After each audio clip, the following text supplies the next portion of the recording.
राज्य के मुख्यमंत्री जो दिशम गुरु के सुपुत्र हैं, आखिर आज वो कैसे उन्हें माला चढ़ा रहे। आज पिछले 11 दिनों से जेपीएससी जेएसएससी की परीक्षाओं में जितनी भी गड़बड़ियां हुई हैं उसकी जांच रद्द करने की मांग को लेकर, उस कृत्य में दोषी लोगों पर कार्रवाई की मांग को लेकर विगत 11 दिनों से जो ये सत्याग्रह और फिर भूख हड़ताल का जो कार्यक्रम जयपाल सिंह मुंडा स्टेडियम में इस राज्य के छात्रों के द्वारा चल रहा है, निसंदेह एक छात्र विधायक होने के नाते इस आंदोलन का हम लोग पुरजोर समर्थन करते हैं। और मैं आपको बताना चाहूंगा कि आज जो आपका कार्यक्रम राजधानी में हो रहा है, जो छात्रों के माध्यम से हो रहा है, इस कार्यक्रम के समर्थन में आज झारखंड राज्य के 24 जिला में हमने अपने संगठन के माध्यम से आपके समर्थन में, आप सबों के समर्थन में एक दिवसीय कार्यक्रम किया है। और आने के क्रम में लगभग 2 जिलों के डिप्टी कमिश्नर से मिलते हुए आए और उनसे मैंने संवाद किया कि आप यूपीएससी की परीक्षा को क्रैक करके यहाँ तक आते हैं, आपके पास क्या योजनाएं हैं। निसंदेह हम लोग आपकी इस परेशानी को, आपके इस दुखों को, तकलीफों को स्वयं में अनुभव करते हैं, तब जाकर हम लोग इतना चिंतनशील रहते हैं। आज मैं दिशम गुरु शिबू सोरेन जी को भी नमन वंदन करूंगा, लेकिन अफसोसजनक है कैसे उनके बारे में 2 शब्द का बखान कर रहे होंगे, कैसे क्योंकि आज अगर गुरु जी जिंदा होते हैं तो शायद आज वह इस मैदान में छात्रों के बीच होते। इसलिए मुख्यमंत्री जी को मैं चेताना चाहूंगा कि छात्रों की जो मांगे हैं उन मांगों पर संवाद करें, और नहीं कोई आंदोलन बहुत ही भयावह रूप लेने का काम करेगा और इसकी आंच आप तक स्वयं पहुंच कर जाएगी। इस बात को याद रखिए। आज यहाँ जो छात्र बैठे हैं, कितनी उम्मीद लेकर वो रांची शहरों में आए होंगे, कोई अपने रिश्तेदार के यहाँ, तो कोई भाड़े के मकान में, तो कोई लॉज में, तो कोई हॉस्टल में रहकर पढ़ाई कर रहे होंगे। कितनी मेहनत और कितनी मुश्किलों के साथ उनके माता पिता उनको राशन, भोजन और कुछ पैसे, ट्यूशन फी, कॉपी कलम इत्यादि के लिए खर्च करने के लिए पैसे भेजते होंगे।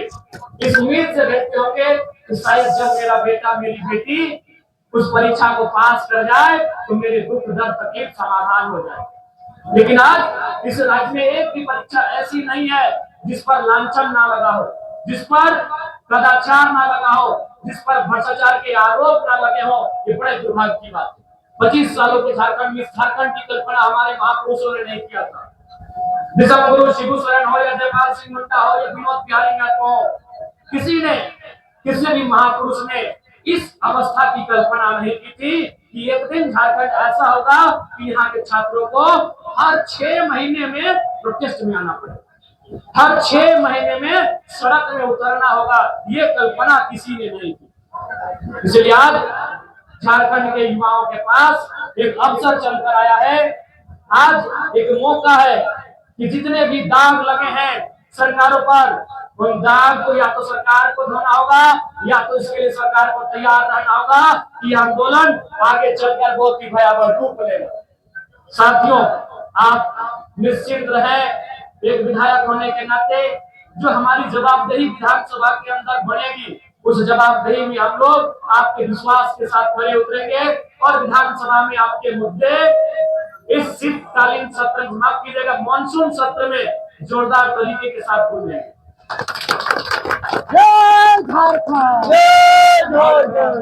बिल्कुल आप डटे रहे, आप जिगर है, आप अपने पद पर आगे बढ़े। मुझे पूर्ण आशा है विजय आपकी होगी। सड़क में भी आपके साथ है, सदन में भी आपके साथ है, और बिल्कुल कहना चाहेंगे कि सुबह विधानसभा में होंगे तो शाम को इस मैदान में आपके बीच होंगे। हर एक तरीके से आंदोलन को समर्थन करेगा। बस आप लोग एकजुट रहे, आपस में समन्वय स्थापित करें और बेहतर तरीके से इस आंदोलन को अगुवाई करें। मैं उम्मीद करता हूं, क्योंकि आज देवेंद्र जी को आप सभी जानते हैं और मुझे बहुत सारे लोग आकर इनके बारे में कहते हैं, मैं एक ही चीज कहता हूँ भाई, उनमें स्टूडेंट को लेकर जो जुनून और जो पागलपन है उसकी कोई सीमा नहीं है, और सीमा के पार जा सकती है।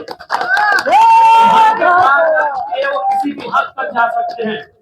तो उनका जो संघर्ष आज आप देख रहे हैं, उनके साथ साथ इस मैदान में हजारों की संख्या में जो छात्र संघर्ष कर रहे हैं, हजारों की संख्या में जो छात्र रात दिन डटे हुए हैं, बारिश का सामना कर रहे हैं, रात के अंधेरे में खुले आसमान के नीचे अपना आशियाना लगा रहे हैं। तो ये परिश्रम, ये संघर्ष बेकार नहीं जाएगा, इसका फलाफल जरूर हमारे बीच आएगा और इसको आगामी विधानसभा के सत्र में देखने को जरूर मिलेगा। आज बहुत ही चिंता और खेद की बात, आज ऐसी कंपनियों को यहाँ टेंडर दिया जाता है तो दूसरे राज्यों में ब्लैक लिस्टेड है। ये बिल्कुल सरकार को तो सोचना चाहिए और शर्म भी करना चाहिए कि वो अपने पार्टी के नेताओं की पत्नियों को आयोग का सदस्य बना देते हैं।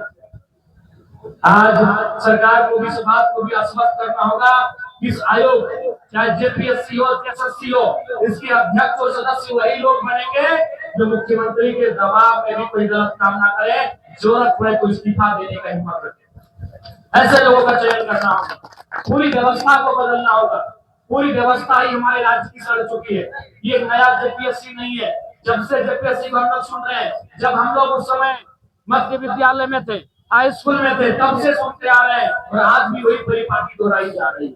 इसका मतलब कहीं ना कहीं सरकारें इस मसले में उनकी सहमति है, उनका योगदान है, तभी जाकर इस प्रकार के कृत्य को लोग अंजाम दे पा रहे हैं।